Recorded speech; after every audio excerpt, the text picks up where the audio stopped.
No, he didn't. He was just walking, and then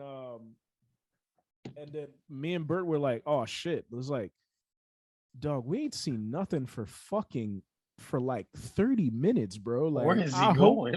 I hope he's gonna be all right. And then we drove for like another 30 minutes without seeing not one fucking stop or town or little town or village or anything like that. I was like, yo, I hope this guy I hope this guy is okay, bro. Cause like he was like 55. It's like 104 degrees outside. Nah, y'all should have gave him a ride, bro. Come Fuck on. out of here. Especially we had the Bert had rented the Tesla out there. So dog, that shit was like a fucking ordeal. Like by the time we left the hotel and we charged up completely and we went to the Grand Canyon, that shit was already on like 10%. So we had to like, yeah. So we had to find another, like, I mean, we had the truck one. So, well, not the truck, but the SUV one. Okay, so so it requires more. Yeah. So I don't know, like if after we push like, 85 to 100 miles an hour, that shit probably was like, burning so much so much power. He said gas. So much gas. No. But I hear you though. I hear you. Yeah, I would have moved. And again, I I don't even places I don't even like doing shit, man. I like being I'm usually in my house, chilling at home. But I'm just looking at it. I was like, God damn, bro! Like, there's like literally nothing out here, man. Like, it's like nothing. There's nothing. There's literally nothing. Just space. I can't live in a place like that because, like me, I always say this. It's like, yeah, I don't like doing shit, but if I want to do shit, yeah, you want the option. It has to be. It has to be available. You know what I mean? Right like, state, my friend. Yeah. And it's like, yo. But I was gonna tell you, say I'm in the right state. I was gonna tell Coach, you'll cross Florida off your list, fam. Don't come over here. It's too expensive. Really? Don't come over here, bro. We're like racing to be like the most expensive state in Florida, yeah, there, Coach. and they don't pay us like it. So you gotta come with the bag. Yeah, unless you got a fat bag with you, you know what I'm saying? Then hey, Florida is your place. You know what I mean? How about Tampa? I mean, Florida's big, so there's many areas you can go. Tampa. Listen. Orlando. There's Florida is big, but there's really like normal people, right? Miami. Like normal people, right? Like there's probably like 4 spots in Florida. You got South Florida, which consists of like Palm Beach and down, right? Mm-hmm. And then like maybe we can try to like squeeze in like Orlando, right? Yeah. Tampa, right? And then maybe you throw in Jacksonville in there because Jacksonville is a big ass city, right? But then that's it. There's nothing else. Like it's just the rest of the state is just like straight gators and weird people, bro. Like it's and Key West, I guess, is decent, but Key West is like hella weird because it's like so far and it's like kind of like it's like a whole different place in itself. I went there for the first time recently, and I'm like, we're not even Key West. I was like Islamorada, which is like 2 hours away from Key West, but it's so damn far from us down here. And it's like nice people, nice beaches, but then you realize once a hurricane comes through, you fucked. Like there's nothing. There's nothing to help you. I don't think I even saw big buildings over there. Like it was just underwater. I can see that's the first spot that's going to be underwater completely. So I'm trying to get the fuck out of here myself. So where you going? You going back to PA? I don't know, bro. You see, like this thing. He says Texas. I always thought about Texas, but then like I'm just kind of scared of Texas. Yeah, like Texas scares. The snow shit that Mike said fucked you up, huh? Yeah. Like it scares me, bro. Like Texas scares me. First of all, it's an open carry state. Like open carry. Yeah. And then like I don't have a problem with that personally because I'll carry my shit too. You know what I mean? But like it's just I don't know, man. Yeah, people are different. I find that open carry, and this is just for me from traveling. I find like the open carry ones, like I don't know, yes, because it's open carry. I find that more people are like more used to it. I don't know if that makes sense. Whereas like I feel like concealed weapons is like as a non-carrier, if somebody's a non-carrier, a concealed weapon is more scary. I don't know because I went to Mississippi. I went to Mississippi, bro. We walk into Waffle House. People like, let me get put they let me get put that thing down. Leaning on There's a little Billy. You can put that away from me. It's just like I don't know. People are gonna get used to it. Like if it's an open carry state, you're gonna get used to it. But I understand, Sebastian, you still, because there's so many crazy people out there. Like there's too many crazy people. Too many people are too ready to use that thing. So you need to relax a little bit. Going out there, I kind of see like, why so many cults like start in Arizona. Why religion is so, you can hide bodies easily out there. Like that's the thing. You can't live in a place where if I die, you won't find bro. That's the first thing I told Bert. I'm like, yo, like how do if I'm hiring a detective, I'm hiring somebody from like Arizona. That's how it is. Like, how do you solve crimes? How do you solve crimes out here? You could fucking bury the body like anywhere. Like, how do you find them? Like, how do you find bodies out here? So I'm like, yo, it's a lost case. Like, it's easy to start cults out there because people got nothing to do. So like, they want friendships. So they go meet up at the local church and have some dude that sounds intelligent say like, hey, listen, man, you need to be abstinent. You cannot have sex with your wife. I will have sex with your wife. Yo, that's crazy. Crazy. Yo, Rich, I put my AirPods in. Is the sound okay? It's slightly different than when you don't have it. It was more so clear when you had. Say something now. Better now. What do you guys think? Hold on. I don't know. Talk again, coach. Talk again. Yo, it's better like this. Yeah, I think it's better like this. Yeah. On with the AirPods, it sounds like you're literally like underwater. Yeah. That's what everybody tells me. Yeah. Can y'all hear me though? Yeah. Hear me well? Okay. All right. I don't know if I did that right. All right, let's get it going. All right. All right, guys, welcome back to a new episode of À la Une Sport, episode 30. And we have some good returning guests, some good friends. You guys haven't been there for the longest, so I don't know why, but welcome back, guys. It's really good to see you guys back. Coach, Sebastian, let's get it. Mike, welcome back. Yes, sir. Yes, How's sir. everyone doing, man? Happy Sunday. Thank you. Thank you for coming. Thank you for having me. Yeah. I love being with you guys, man. You guys give me the vibes. Yeah, I swear it's been so long that we've been together for like, I think it's been a year or 2 years actually. What's everyone going? Welcome back, Sebastian. Sebastian from Sideline Sports, standing on the sideline. Shout out to Aboud, Osama, and Khaled. And Coach, I wanted to talk to you about some stuff. Talk to me. You haven't been for a while.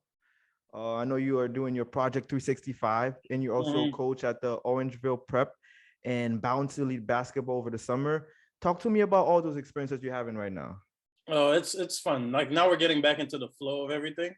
As last year when we were talking about it, we were just in our first year of getting back to playing, right? Because when the pandemic had hit, we didn't have the opportunity to go and just play.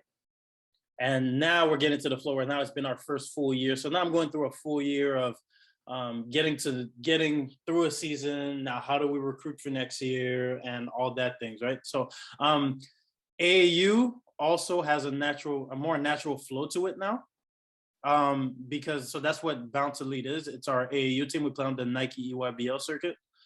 And it has a natural flow because now you go from playing the season to going to the summer. So flow is big in basketball, especially for athletes.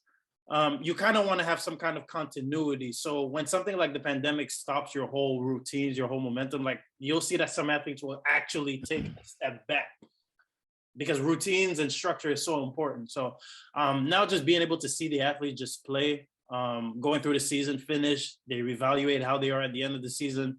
Now they're going into the summer. They're like, okay, what it is that they have to showcase. They're showcasing their strengths and all that stuff. It's a natural flow that I really enjoy. And flow is big for me. So yeah, that's a hell of an experience. And what about Project 365? Project 365. So I'm not as, so this is the reality, man. I'm like honored to be like with so many great podcasters, man. Like you guys are doing y'all thing. I think for me, Project 365 was more of an audio experience that I wanted to showcase to people the stuff that I learn on the daily just to be able to get better. That's more like my angle that I'm trying to take, you know.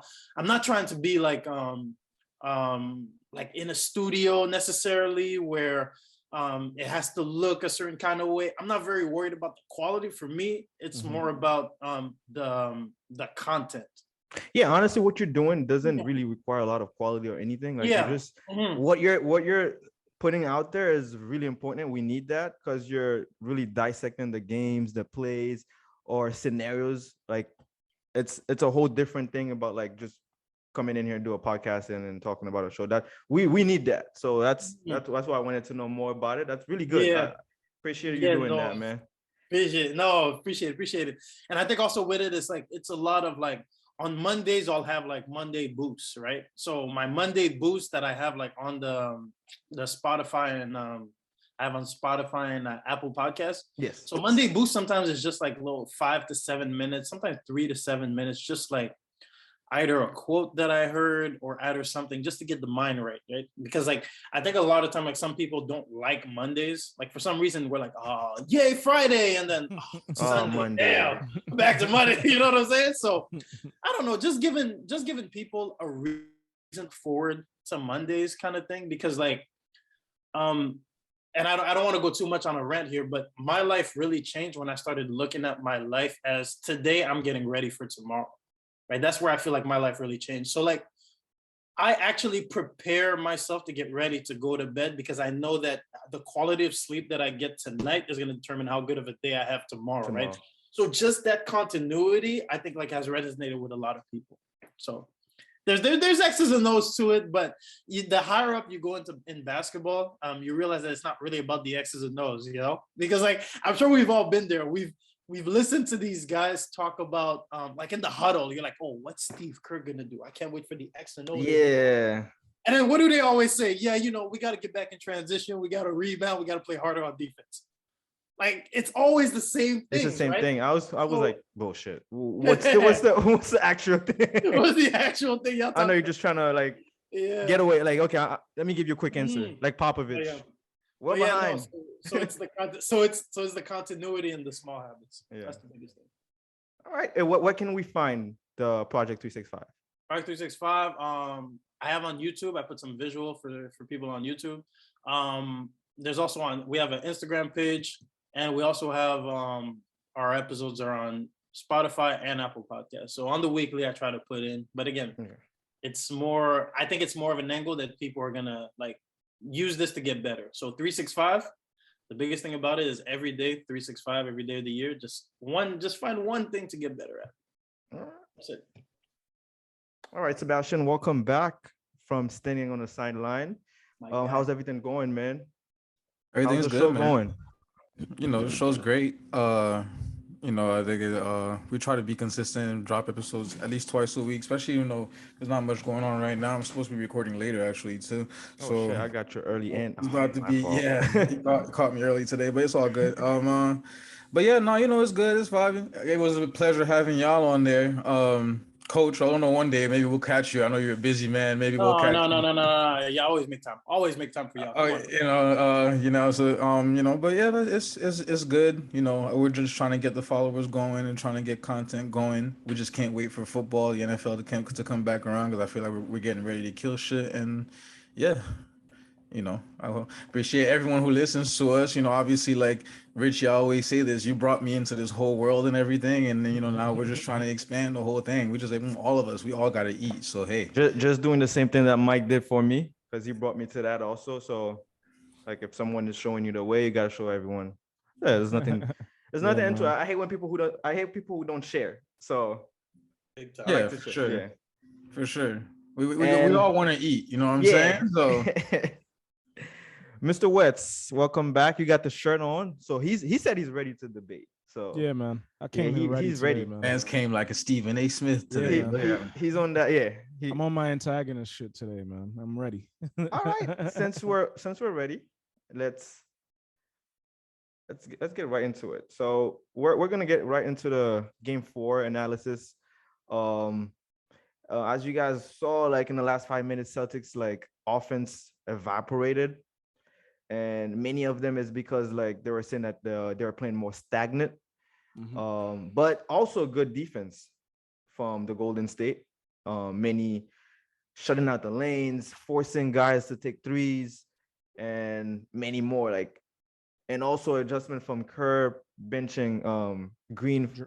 They went on an 11-3 run. So many aspects of those last 5-6 minutes determined the game really. And so I'm just gonna go straight into it. Like any thoughts on game 4 that you guys saw that you guys liked from Golden State or Celtics? Get right into it, guys. I mean, hold on. I know Before Mike was ready. Before I even start, I know Sebastian has some thoughts. I was chasing him, throughout the game, like in game 4, Twitter, group chat, everywhere, because I said that the Golden State Warriors would not win another game in this series, and I'm sticking to that point that the Warriors are not winning this series. And I know Richie thinks that I don't want Steph Curry to win. Steph Curry is a top 10 player of all time to me. I've said it before. I've said in 2016, 2017, 2018 that he was the best player in the league. Everybody was looking at me sideways because LeBron had gone to 6-7 finals in a row at that point. I'm saying all that to preface my point. Like, I want Steph Wardell Curry to win. Even Maul, formerly from the Joe Budden podcast, when after that game said, Steph is a top 5 player. I was like, yeah, I mean, you put in a lot of dip on your chip there, but I'm not going to fight it. Like, but, I know Steph Curry is a top 10 player of all time to me. I'm just putting it out there because I want to hear what the other guys have to say first. And then afterwards, I'm going to say my point into why the Boston Celtics should be the ones to win this series. Who wants to go? Coach, go ahead. No, so let me just talk generally. Just my mindset going into it. So when I first saw the way that the series is gonna play out, how I thought it was gonna play out was my first idea was gonna be Warriors. Like I just thought that experience was gonna be like the thing that was gonna take them over the hump. That was the first thing that I thought about. Okay. But then when I actually sat back and watched it, and you know how basketball now matchups are so huge now, right? For me, the story that I said going into it was always going to be that rebounding was going to be huge. Okay. Just rebounding was going to be huge in this series. So when I'm looking at it, I think that the Warriors feel like their best lineup has to have either some combination of Steph Curry, Clay, Draymond, Wiggs, Poole, or some kind of either Otto Porter instead of Poole or Otto Porter instead of, like, there's some kind of conversation in that. I don't feel like they can rebound at the highest level if they don't have Kevon Looney. So now with the play type, that the way that the Warriors play, it takes off a lot of skill on the floor when they have to play Kevon Looney, right? Because now they kind of have to play a little bit differently. There's maybe not the floor shrinks a little bit more, right? So going back to the point about game 4, I think we witnessed the classic. Like Steph Curry is going to have to shoot about 25 to 30 shots. Yeah, like Mike said, he has to play every minute. In my opinion. So I think 44 minutes. I think that's the biggest thing, that if they're going to play that way, and a lot of people, I'll get into some more stuff like later, but a lot of people have that knock on Draymond. But if you look at the way that Draymond plays, right, they're like, oh, he doesn't score, he doesn't do this, he doesn't do that. Like, he's so important to these guys, just emotionally, just defensively, right? When Kevon Looney's at the end on the back line, he's able to kind of like act like as a free safety a little bit more, and now he's able to mess up a lot of their plays because his defensive IQ is so high. But I think when you look at him being taken out in the fourth quarter, that was a very gutsy move by Steve Kerr. But I think it was something that was very necessary, because I think at that moment you saw him sometimes go offense, defense. And they're going to have to do a little bit more of that for them to be able to have success. So it's an interesting series. But now where I stand, okay, so I would like Boston to win because, black head coach, like, who doesn't want that? Yeah. So, but I can see the Warriors taking it too, just because these guys they're battle tested. They're just battle tested. Any specific reason why you feel like those last 4 minutes, the Celtics was not able to play Celtics basketball? So here's what I think. Here's my thing is, we're asking a lot of Marcus Smart right now. That's what I'm thinking. We're asking a lot of Marcus Smart. We're asking him to defend Steph Curry at a high level. You got to be the vocal leader of the team. And we're asking you to score points. That's a lot, right? Nobody cares, bro. That's it. Yeah, he won Defensive Player of the Year, right? You're in the finals, bro. Nobody cares. Step up. I see what you're saying too. But like, I think when you have, your two best players for sure are Jason Tatum and Jaylen Brown. Mm-hmm. But if your third player is not consistent on some kind of level, like if I need Marcus Smart to sometimes score 20, that means somebody else has to give me another 20 somewhere else. Marcus Smart is not going to outscore his matchup.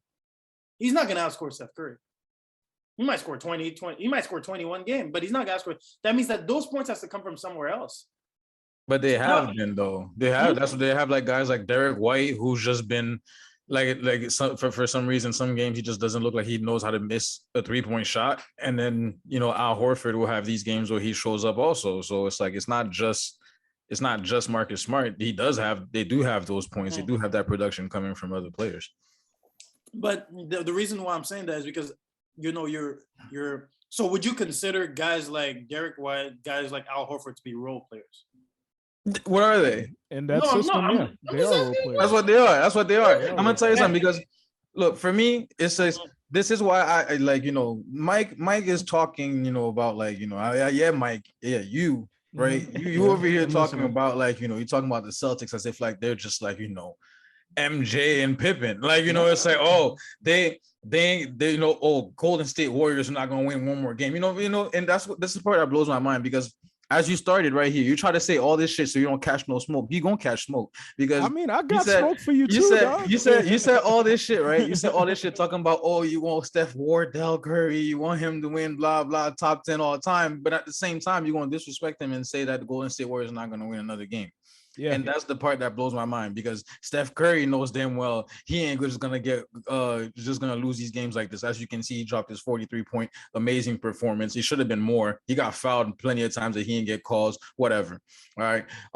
Also, the reason why I can say this is because it doesn't matter how bad Golden State is playing, they're still that deadly team. And the fact that I just sat here and witnessed the Celtics playing against the Heat, right, who were like wobbled, like we were hurt. It's just, it was just a lot of shit was going down, right? And I'm watching and that was the weirdest series I've ever seen, because there was one game where you can see like the Boston Celtics were just completely better than the Miami Heat, and then another game where it's like, well, they're just completely being outplayed.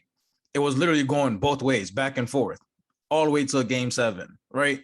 So that's why I'm like, I don't have a lot of faith in a sense in the Celtics, because like they should have. There's no way in hell, if they're as good as you claim they are, there's no way in hell they go to 7 against the Heat, considering how hurt we were. There's no way we should go to 7 against these guys if they're as good as you're saying they are. And I'm not saying they're not. They shouldn't have went to 7 with the Bucks either. Exactly. You see what I mean? If they should have, like, people were saying they were great when they swept Brooklyn, but Brooklyn was a dysfunctional team. Like, nothing was going well over there. These guys look like they were just ready to go on vacation regardless. I'm not going to say that's why they got swept, but regardless, they don't matter. But I don't have that high stock that you guys have in the Celtics, because I'm watching them, and there's at times when you're watching, you're like, yeah, like when you have guys like Derek White, Al Horford, who are knocking down everything, and it's like, yo, and you see like there's a meme going on everywhere. They're not going to keep hitting these shots, and they just keep doing it. But that's the thing. Now you're in the finals. And they've showed up, that group has showed up together, like probably like 2 games so far. We're 4 games in. I wouldn't say that. I think yeah, the shots are like Al Horford has had less shots, but the shots are still falling. But Yeah, they're still falling. Finish your point. Finish your point. And I'll counter. They're still falling. I'll counter. But that's my point, because like that strategy, it can work. It has worked throughout the playoffs. But the thing about it is, and I say this all the time, this is not any other team you're playing against. You're playing against the Warriors. That is the strategy that fits their game plan. If anything, they trap you into wanting to shoot threes. You want to either try to keep up with them when they're hot making threes, and even if they're not, when you're draining threes, they want you to feel confident that yes, this is the better shot to take. Because when they start not going down, that's when you lose the game. And as we saw right here, it was bad decision making in terms of shot making, bad shot selection. Okay, and they were settling for threes because why? This is what got us here. They had good looks really well as well. It was good looks. It was good looks. That's the worst part about it. But when they start not falling, now you're playing into Golden State's trap, because that's one team that I don't think any other team in the league can compete with in terms of 3-point shooting. I don't care about no regular stats. I don't care about what the number is set for the regular season, how this team shot this percentage, blah, blah. That don't matter. We're talking about in the playoffs. We're talking about against a guy like Steph Curry, considering also the fact that you have Klay Thompson, who's been playing like shit this whole time. His numbers are not even right. You know what I mean? So imagine, like, now we're about to get to the point where we're starting to see, we saw this last year. There was game 5 Klay, game 6 Klay. And if that Klay shows up, I'm sorry, but there's no way. You see what I mean? Because the Celtics are either there or not. At a point, you'll see them, you're like, oh, damn, this is the most dominant team in the world. Why are they not playing Robert Williams in crucial minutes? He's the one that's keeping y'all in the game. I mean, for last game, I wouldn't say so. They ended up having to play him because for some uncharacteristic reason, they were getting out rebounding by a smaller team, and which only happened once throughout the series so far, and they got out rebounded by 1 rebound. Rebounding is huge. They got 13 more rebounds than they did last game, like, which is unfathomable. Like, I look. So are you done with your point, by the way? Go ahead. So I'm just here to understand how you can slander the man so much. It's not slander. It's not slander, Seabass. It's not slander because first of all, like let's talk about, like, let's go back to what happened in the semis, where Ime Udoka, after they lost game 5 at home against the Milwaukee Bucks, who was playing without Chris Middleton. What did he say? He said, like, it's like, we just like to make things tough for ourselves, but it's gonna end up being a little bit sweeter when we get it done. Like, I love his poise and I love his confidence, but clearly, Steve Kerr is out coaching him in this series, and that's just the fact that he's a rookie head coach.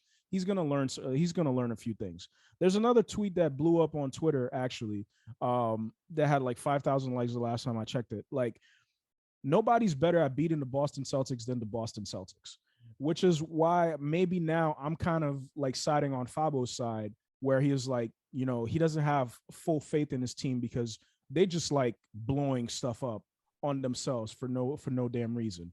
But here's the questions I'm going to ask you. Who changed their defensive schemes more in this series? Golden State. Who changed their starting lineup in this series? I actually didn't notice that. Golden State changed their starting lineup? Yeah, they started with Porter. They started. They did. That was last game. Yeah, true. Yeah. I did notice that, actually, Porter.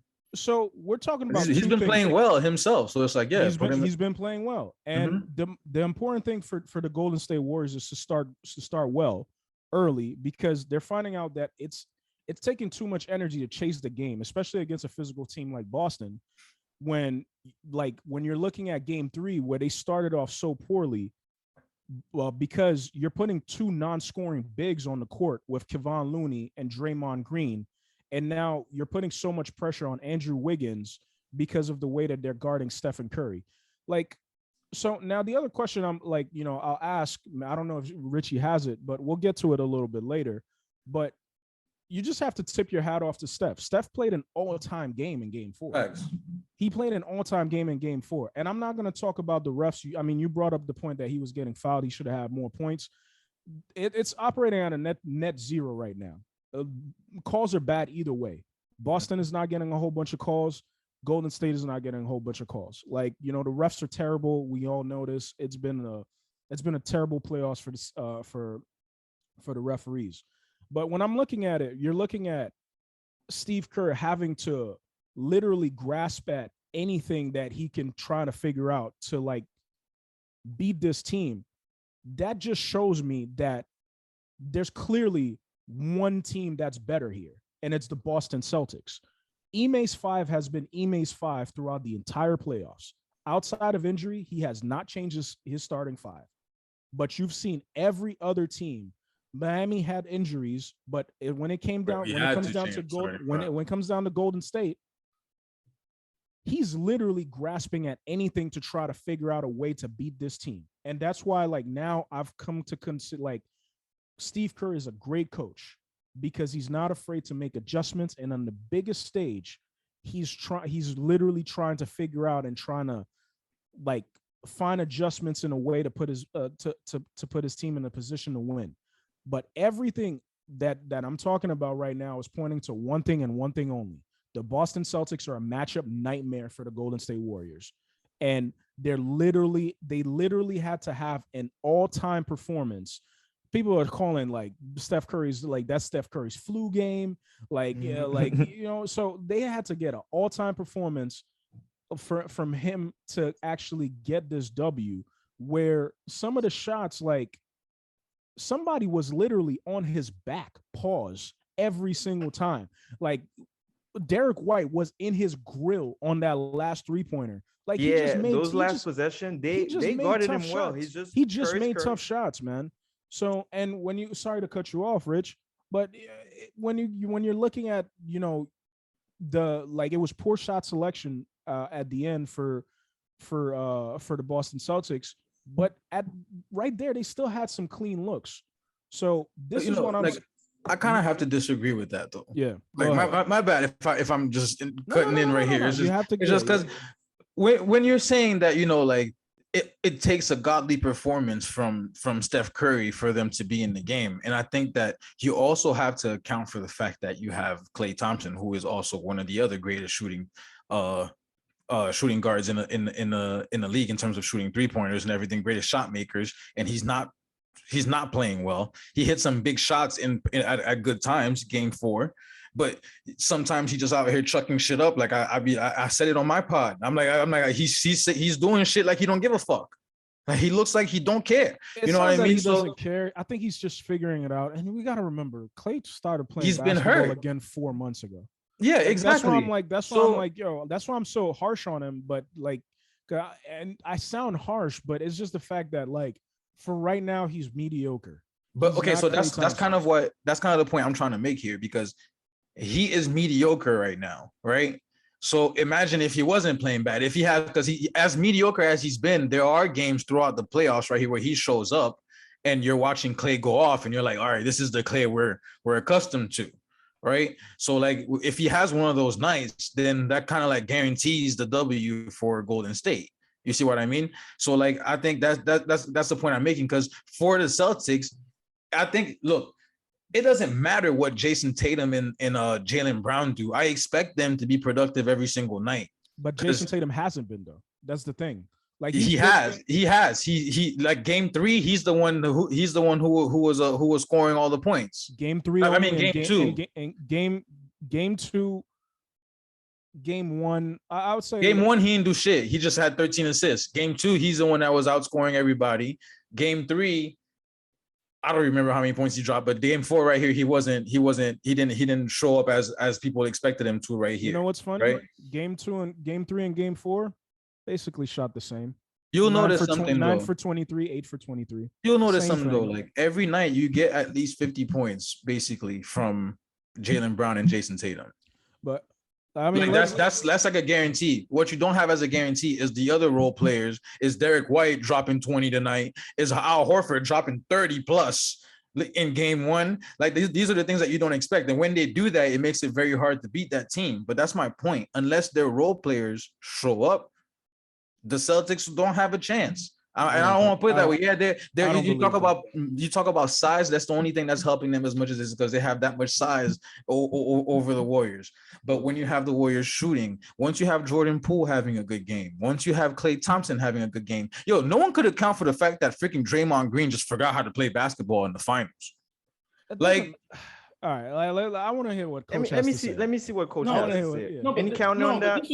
but this was back to what I was saying, before you guys, I thoroughly enjoyed that, by the way, guys. You guys have made a lot of valid points. I think for me, that was the thing. Like, when I asked the question, like, are they role players?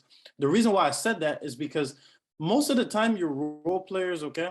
And for some reason, the role players, what you get, sometimes you need like an extra somebody to give you like that boost, right? Like, there's just like if we think about how most of these playoffs they end up finishing, right? There's always somebody that's going to give you something that you don't expect. And the reason why I said are they role players is because most of the times your role players, they seem to play better when they're at home. And even now at home, we don't even know what we're getting from these guys. And Mike made a valid point of now you're looking at the experience in just being there from the Warriors, right? They have kind of like that freedom, and like I feel like they have less pressure where they're willing to try more stuff. That plays a factor, guys. Like, you talk about a first-year head coach.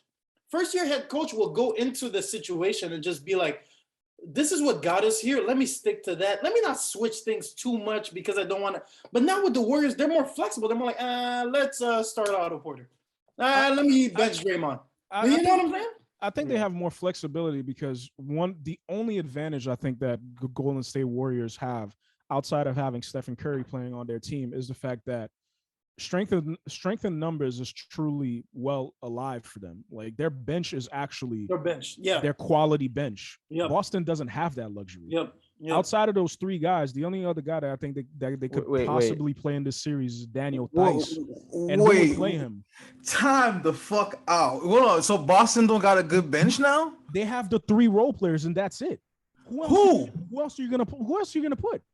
It's so Pritchard. Who's the three role players? Who's the three role players? It's Pritchard. It's Grant Williams and Derek White. That's it. You're gonna play Daniel Theis. Go look at their bench, man. Who are you gonna put? Yeah, that's kind of it. That's who are you gonna put, bro? Yeah. That's it. Go look at That's about it. They don't play no one else besides that. Whereas the Warriors, I seen them the Warriors bench, the pieces fit a little bit better because this offense is geared around, you want to get Steph Curry open, you want to get some pin downs for Klay Thompson, right?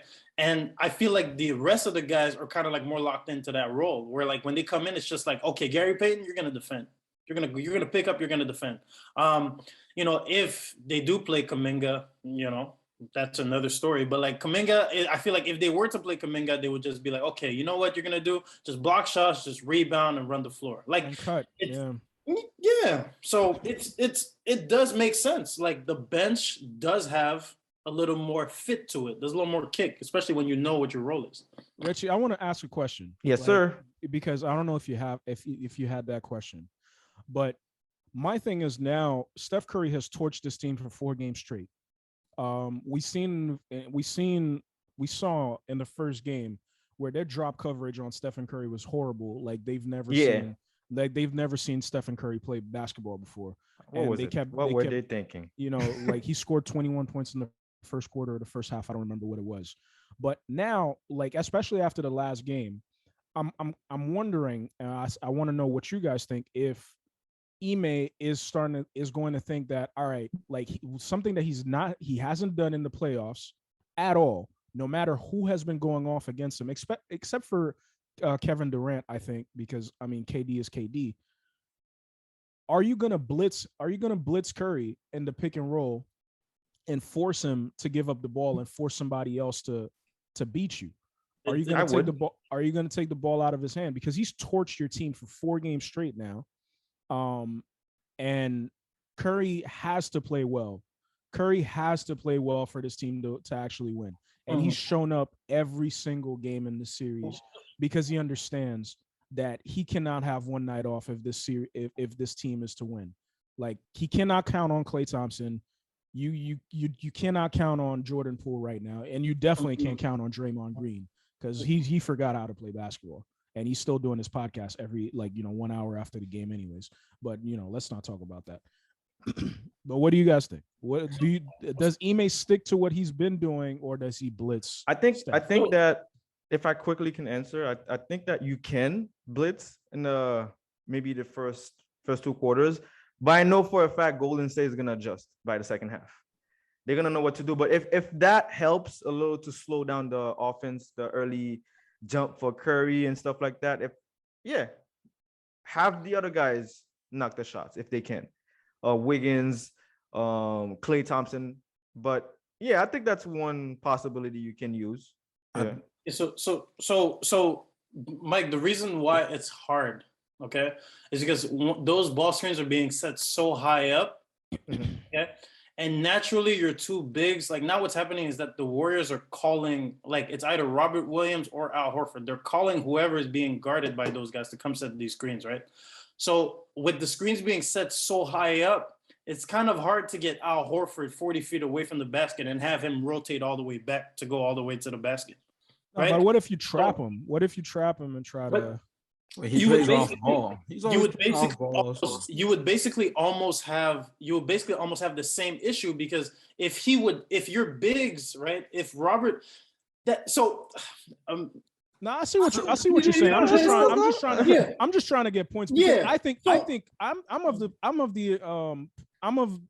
thought that Ime can't blitz him, because I think if he blitzes him, I think that will actually release Draymond, and because Draymond is so smart in the middle of the park, trying to driving the lane and kicking out and finding shooters.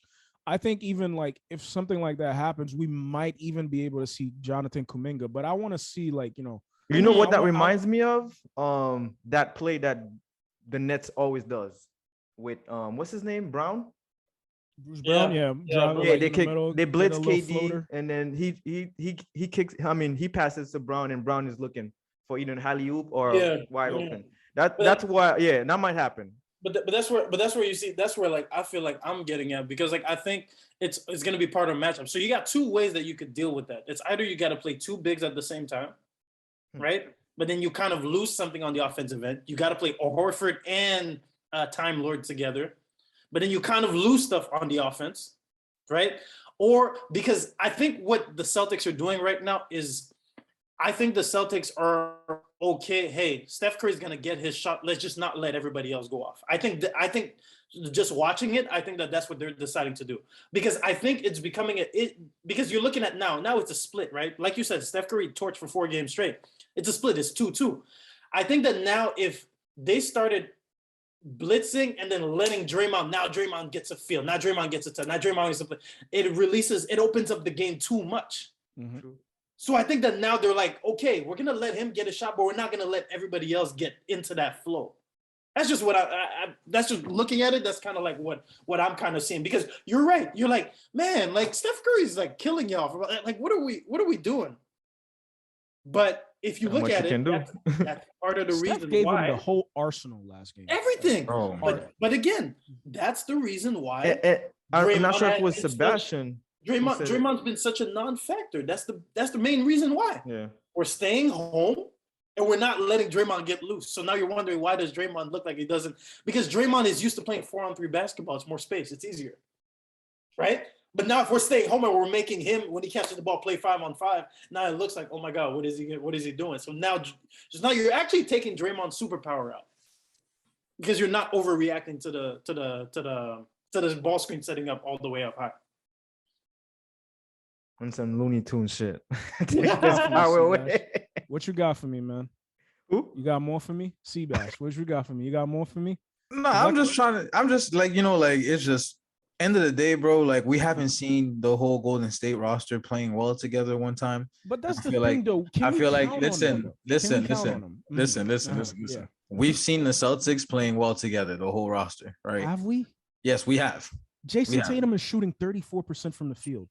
Listen, 28 for 82. We have, because that's normal. Because him and Brown, for some reason, they rarely go off like that together. It's rare. They either it's one or the other, and then you have the role players kicking in doing their thing. That's how it's been. We've seen the Celtics looking well together, right? Maybe not fully at that 100%, right? But yes, we've seen it. For Golden State, not at all. And I feel like once we do see that, you're like, well, this is Golden State basketball, and then there you go. How often have they went off together in this playoff run? Golden State? Yeah. I don't think it's happened. So why would you expect that in the finals? That's kind of my point. They're here, Mike. This is Mike. This is the finals, I'm Mike. gonna give you my 2-minute thoughts. I understand both sides. They're still here. Somehow they're still here. In 7, because of from everything I've seen for 4 games. If I'm picking a better team, if they're playing the way they're supposed to be playing, I'm picking Celtics. But mind blowing. No, wait, hold on. I'm the one who said Golden State was gonna win game 4. Remember, I was there in the chat with you. I told Mike game 4 is gonna be for Golden State. I didn't see 43 points coming, but he did his thing over there. But my thing is that Jordan showed up. The reason why I said that the Golden State is gonna win this is for some weird reason, the Celtics are out of the series. They always have 2 games that they just give it away. Yeah. And they start getting turnovers, then they can't knock shots. They're not playing the way they're supposed to be playing. So I'm like, yo, if they're not perfect, Golden State can take advantage of that. Even if they're not at 100%, I think it's possible. And I think we have to give him that respect. And that's why I said game 4, Golden State. Look, I'm still gonna stick with Celtics in 7. Let me just add one thing. All right. Yeah. I think it's to say, like, right here, and I just take pieces from what y'all say, right? Like the Celtics, like they have to play perfect, right? It's like that's the thing. It's like they have to like play perfect, so. no turnovers or whatever. Near perfect. I think near perfect, right? Yeah. So I think it's kind of weird because on Golden State side, it's like they're not gonna play perfect. They're about to have a bunch of dumb turnovers. I'm watching Curry. As great of a game he had, there's some turnovers he had where you saw the overhand. Yeah, the overhead. That's like a 2016 when he was behind the back.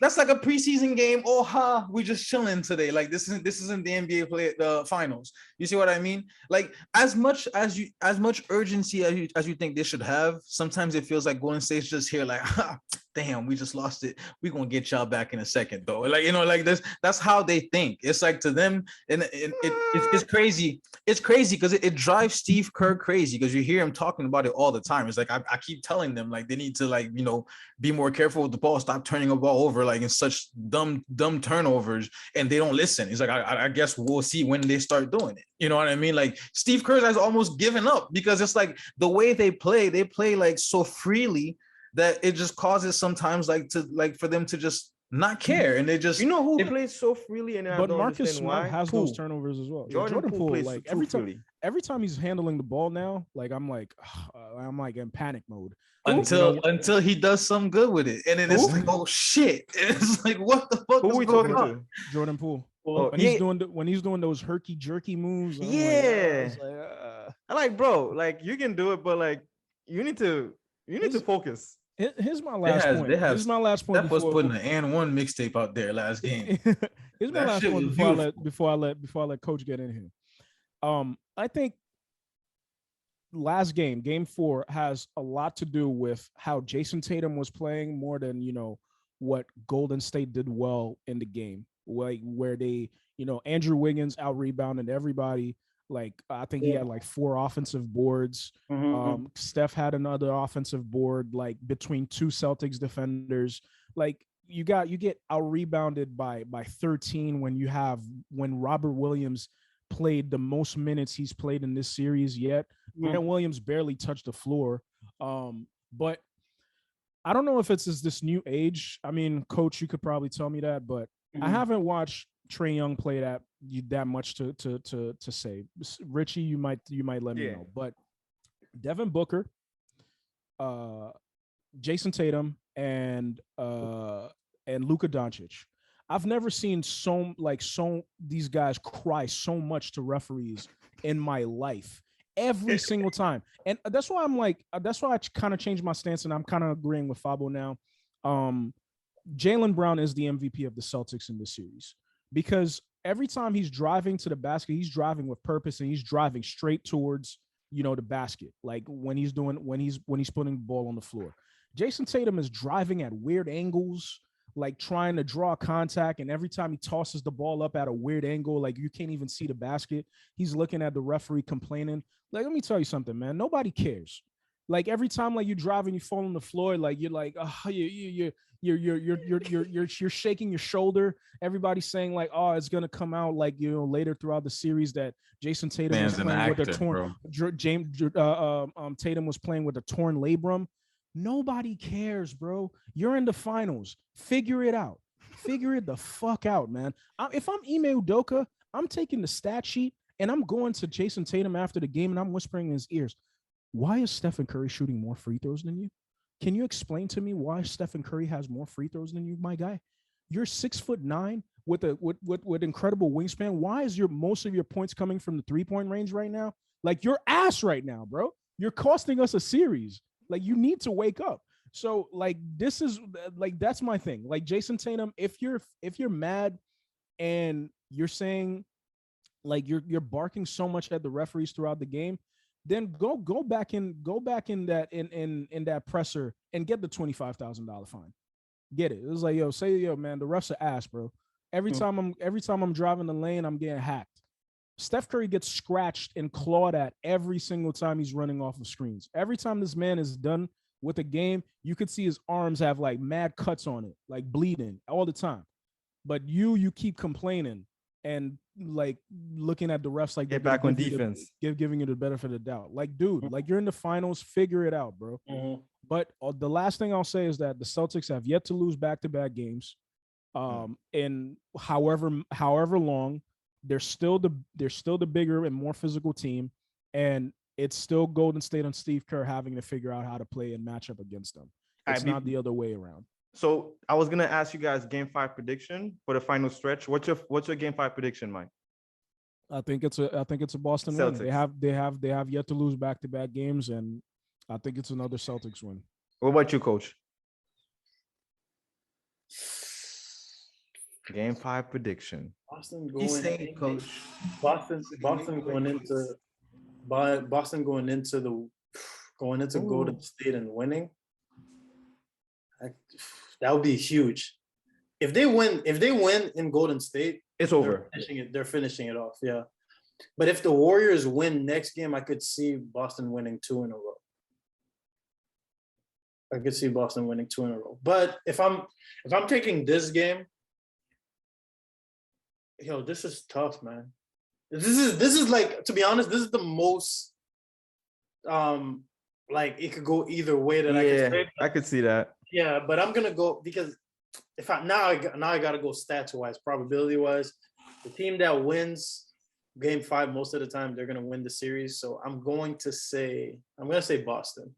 Okay. I'm gonna say Boston. What about you, Sebastian? Well, Golden State, bro. Golden State is winning this game right here. But I'm not mad at you for saying that because like I could see it too. I'm not mad at you for saying that. And even if they lose, it's kind of crazy for y'all to think that if they lose, it's over because Boston won in Miami Game 5, took it back to Game 6 to their crib just to blow that fucking game and have to go back to Miami and play Game 7. They love making it interesting. Yeah, I dare him to take it to 7 and win in Golden State. I dare him. That's not gonna happen. That's what exactly I was gonna say. I would put some spice. I think Celtics is gonna win Game 5. Nope. And Golden State is gonna win Game 6. I would love to hear what y'all gotta say after they lose that game. To be like, tell me that the Celtics. I mean, we gotta see. You might not get an answer by tomorrow. It's I'll be sleeping. Tell me. So do y'all think? If they that is my question. Now, if Golden State wins this game, do y'all think Boston can win 2 games back to back? Yes. I could see it happen, but I don't know. I could see it happening. It's tough, Sebastian. Y'all better pray Klay Thompson is having a horrible shooting night again. Because if he's not, I want them to win, man. I'll say that. To be fair, Mike is a Curry guy. He's been a Curry guy for the longest. Yeah. I don't know if he wants to see the team win, but he wants to see Curry win.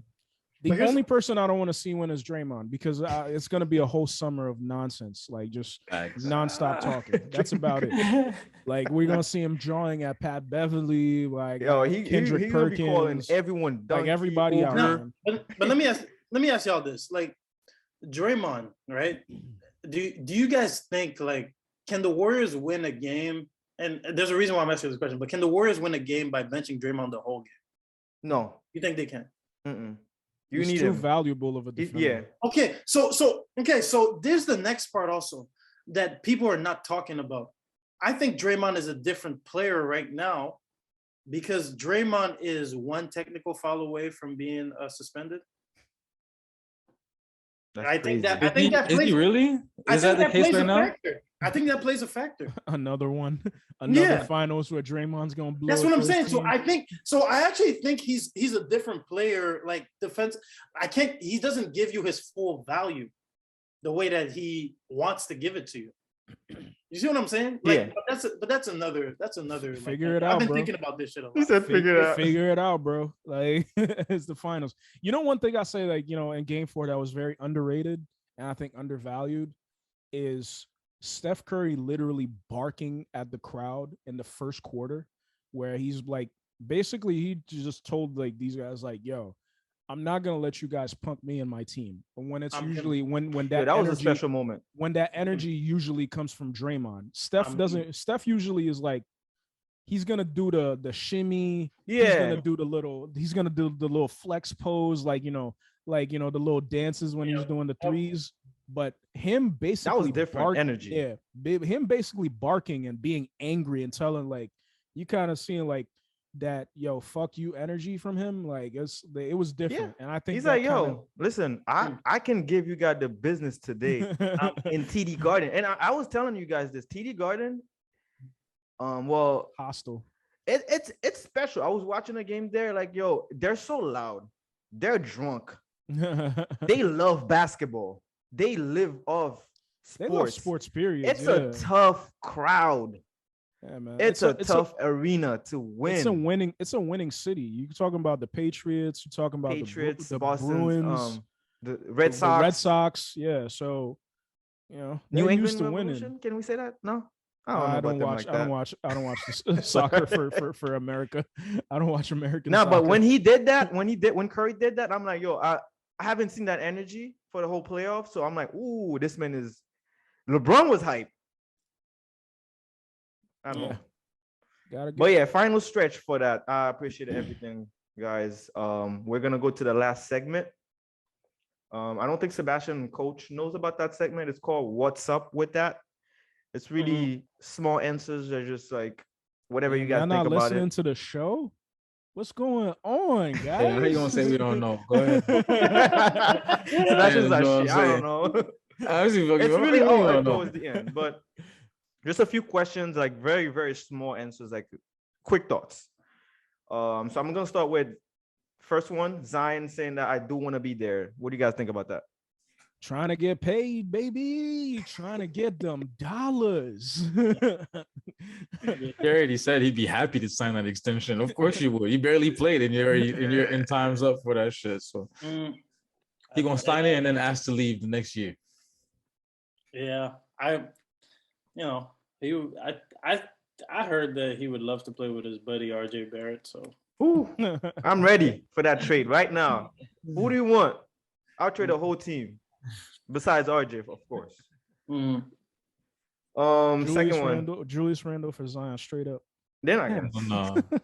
They're like, oh, didn't we have this man like 4 or 5 seasons ago? I don't want him back. Zidane possibly signing a 3-year contract with PSG. I saw something today saying that I think he turned down their advances or something. So what do you guys think about that? Is it a good thing for PSG? Man, don't talk to me about PSG, man.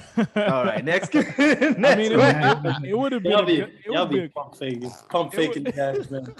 Next question, then. It would have been a great thing. It would have been a great thing for PSG, man. But I mean, we see like everybody has a price, so we already know what happened earlier, but everybody got a price, man. Yeah, man. Hey, don't make me believe that you're coming, and then just You know, I'm not talking about the same guy, but okay. I see what you're talking about. Okay. Would you rather be a roommate of NBA YoungBoy or Kodak Black for 6 months? Kodak's chill. Kodak's chill. I feel like young boy would. I feel like there'll be too many parties at my house. You know. YoungBoy be like yelling and shit. Yeah, too many parties. He seems so loud. Yeah. Kodak's more chill. I don't know, man. I feel like this is like a pick your poison. Mike would have been so pissed off being roommate for either one of them. Oh my god! Like, I'd be like, Mike, were you the one who drank the lean in the fridge? No. I'd be like, come on, man. Like, no, Kodak, you drank it already. Oh shit! All right, last one. Would you rather go to a Nicki Minaj concert or Rihanna? Rihanna. Okay, so this one is interesting. I'll pick Nicki. Rihanna. No, yeah, it's interesting because like you got to think if you're going to, you got to think about who's going to be in the crowd. You know what I'm saying? Because like you're not, even though I would love to be on the stage with any one of these ladies, you know, you guys hear this holla, you know what I'm saying? But like you got to think about who's going to be in the crowd, and I think like Nicki crowd would kind of be a little more diverse, you know, possibly. Yeah, probably be more diverse. Yeah. I keep forgetting that Rihanna is such a huge pop artist as well. She's very, yeah. You know, Nicki, I don't know, like, you know, she's pop too, but you know, hip hop as well. I don't know, man. I might want to stick with my Caribbean crowd, like, you know, when the rhythms come in, you know, get a little rhythm, you know, get a little going.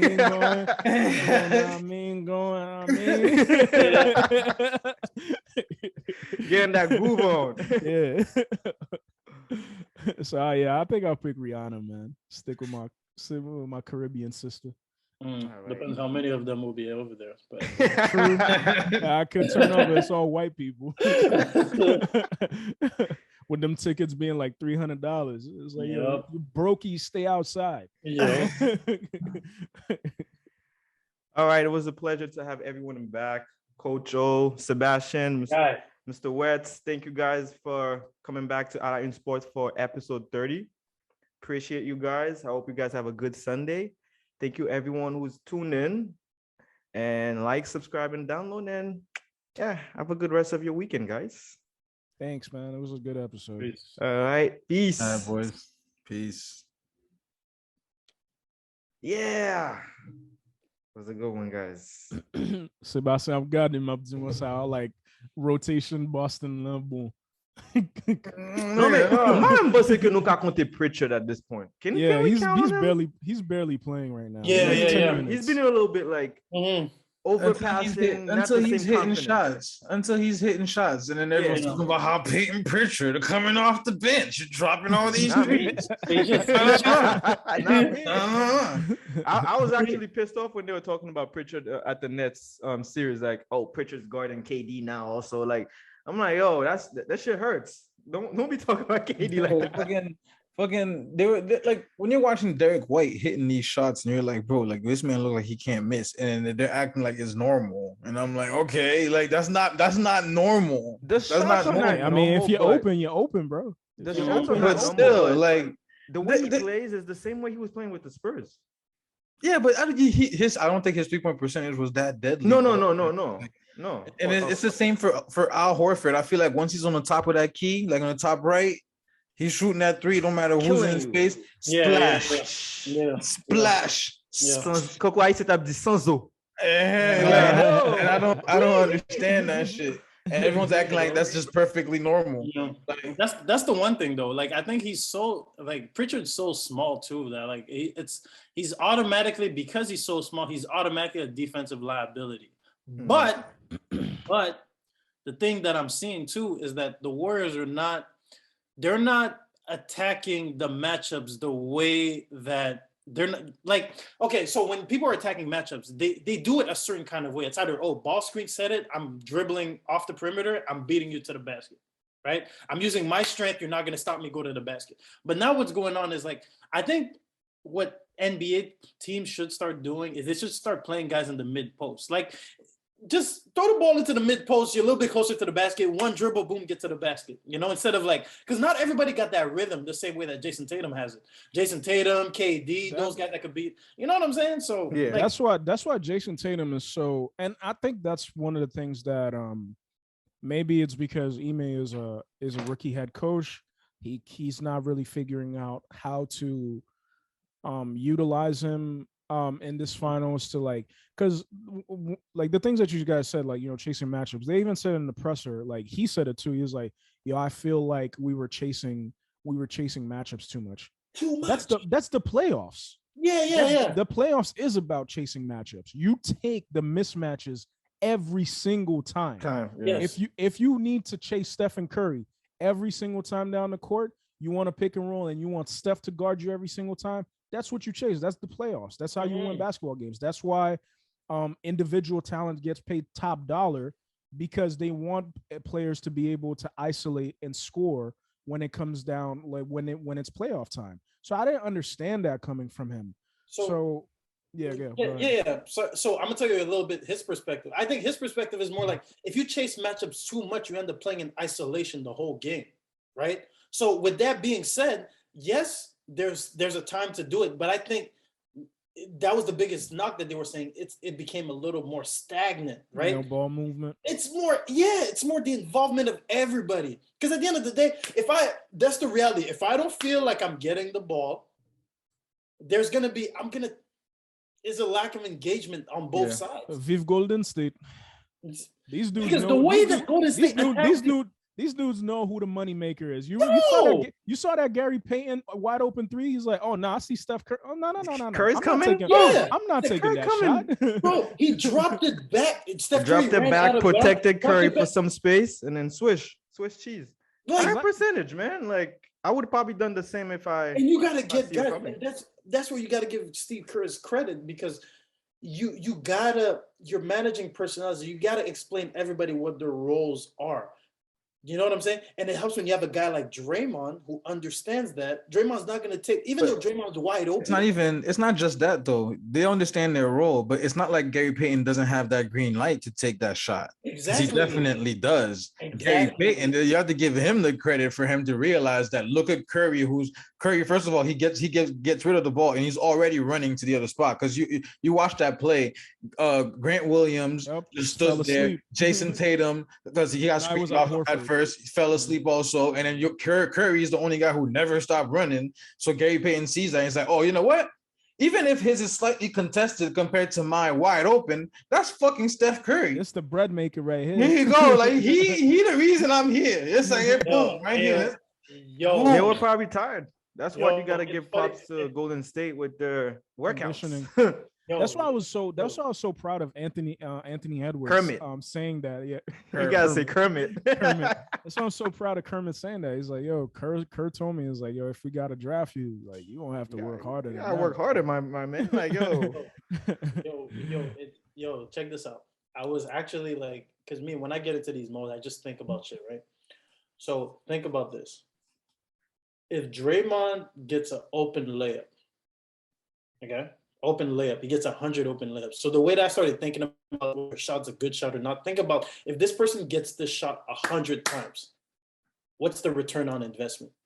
Okay, that's the way that I kind of started looking at it. So if Draymond gets 100 layups, okay, and let's say he makes 100 of them, no fail, makes 100 of them, your team gets 200 shots, 200 points, okay? We've seen times where Draymond had an open layup and he's kicking it up to the corner to either Clay or Steph Curry, right? Corner three. If Steph Curry hits 70 of those 100 corner threes, how many points does your team get? 200. I can't do mental at 210. 70, which means that by default, him missing out, him not taking layups is actually a better investment to give it up to the corner three. Like it's actually crazy. Like, and I don't know if Draymond's actually thinking about that or he's just like, I'm not gonna shoot. Nah, man. Listen, everybody knows 3 points is better than 2. Draymond was looking real Ben thinking Simmons about it last like, game. Man. At the beginning of game 4, he was taking them. Like I think it's about mental. Like he's like, okay, I'm hoping. Yeah, he I'm was gonna looking take real Ben Simmons-ish. Like he had a floater in one of those possessions, and he dished it off to contested Wiggins in like It was instead mental. of just. I'm like, yo, like what are you Listen, doing right now? I'm Man? gonna tell y'all something right now. I think Draymond Green is like that player, right? Like as great as people say he is and everything. I've always held back to say like great. He's a good defender, yeah, and everything, but as a great player overall, because I think he is like a product of Steph Curry and Klay For Thompson. sure, he fits Because that mold. He fits because that mold. if you take Draymond Green and you throw him on any, I don't give a fuck what team in the NBA, you put him on there right there like this, he would never get a max. He would never it's just he's literally like when you see his assist numbers in the playoffs and everything like that, and you see some replays and you see how he's getting assists to Curry and Klay. It's just kind of like motherfucker, like really, yo, like that's why. And it really reminds that for him to be screen, dish off and screen, for him to be talking like that too. And on top of it, it's kind of like, bro, like yo, like nah, but he be talking and then as if he's someone who's gonna back it up in this. Like he's not, bro. You are not coming here to drop 30. So why are you talking like you are? I feel like he doesn't care about that part. I think like, he's a he knows what generational he's talent valuable to his defensive team. wise. Huh? I think he's a generational talent defensively. Yeah, he definitely is. Because he could guard this every motherfucker position. been food on defense this whole series. It's mental now, man. This whole mental. series. He's playing good defense and the shots are still dropping. It's kind of like, what the fuck is going on? It's like Draymond Green is food. That's and Brown wanted that matchup too for some, like he was like, damn, I'm gonna cook you. Like yeah, Brown wanted that matchup. It's because that motherfucker talk too much, bro. That's what I'm saying, yo. But that's one of the things I didn't understand too. That was so uncharacteristic of like a team that's being led by Ime, because he's so poised and so confident that like Draymond is talking shit and they're like getting into it with him. It's like he's a non-factor like offensively, man. Like why are you letting atmosphere match now? Why they? But I feel like when you're there, like Vive LeBron when Stevenson was blowing in his ear. Steven. He was like, he laughed. He like, oh, you don't know what I'm about to do right now, bro. Like, but I feel like that's the same approach that JT and JB has to have. It's like, do you remember the Washington series when LeBron was the first time with Cleveland? Yeah, like yo, he was laughing at these dudes, bro. Like, bro, come on, like he's like, I know you guys are trying to win one game or something like that, but that's not gonna happen under my watch, bro. Like, he was the most relaxed I've ever seen him. Coach, why do you think we haven't seen Jonathan Kuminga in the series, man? I think his athleticism would really help him. That's the most asked question that I've been getting. Like I think his athleticism, like, yo, these guys are not athletic at all. Like they're vertically challenged. That's the thing. That's the thing. And if you remember back in 2016, like 5 years is a lot of time. You think about how much basketball these Warriors guys have been playing. For going to the finals 4 years in a row. 5 years. Yeah, they went to the finals 5 years in a row. Yeah. 5 years in a row. Like they're almost like on LeBron level, right? So you can't expect these guys to have the same pep in their step. Like you can't play Draymond at the small ball 5 anymore. Because like Draymond back in the day used to go up and sometimes challenge shot. He doesn't challenge the shot the same way, right? So when I'm looking at guys like Kuminga, like I think, here's what I think. I think now the younger players, right?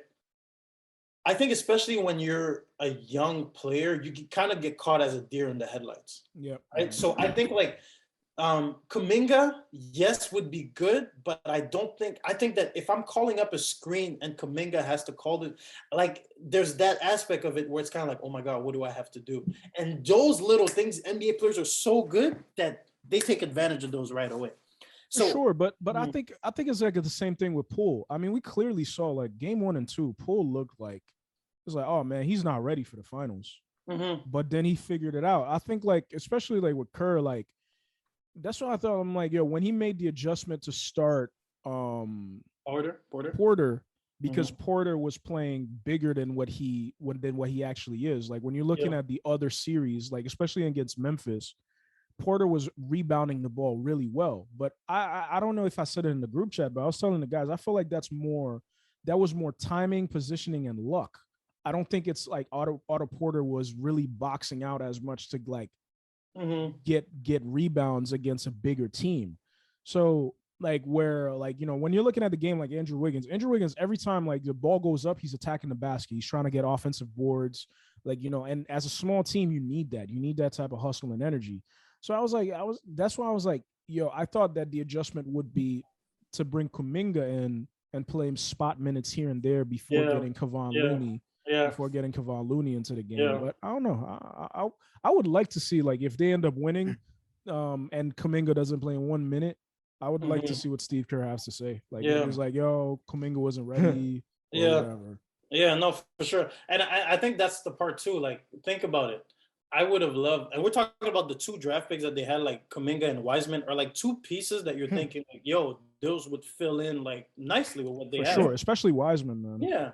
So like, if I have a guy like Kuminga, I would probably play Kuminga to play defense on like a wing. Yeah. I probably wouldn't put him to, you know, just kind of like so he could use his athleticism to kind of like jump some stuff up. Yeah. You know, but I wouldn't put him as, because the thing is, when you're playing defense as a 5, you have to be so solid. You can't gamble as much. And with younger players, a lot of times what happens is that they like to gamble. Like, I gotta show guys why I'm out here. Let me try boom, to get 3 fouls. You're out of here. Solid. And Kevon, athletically the same level, solid, right? He's been solid. He's like, because the mind has to be at the right place. And I think young players, they tend to. Quel âge Draymond? 35? Draymond, 34? Steph is 33. No, 34. 34. Draymond might be around the same age. Golden State vai manjar gato, tem toujours, mano. 35. I'm sorry, 32. Oh, Draymond's 32? Okay. Yeah. Damn, that man aging. And Clay's probably 33. That man aging in dog years, bro. Like, god damn. I feel like he's been there for the longest. Well, we forget Draymond had 2 shit years too, man. Like when he was out of shape and he was playing terrible basketball. But man, they got Wiseman, they got Moody, they got Poole. Yeah, they got some shot. Yeah, man. I wonder what's gonna happen with that team. Yeah, man. All right, guys. I'm out. Thanks, bro. Appreciate it, guys. No, for sure. It should be up in an hour. Sorry for being late. No, you're good. It should be now because I'm it's straight audio.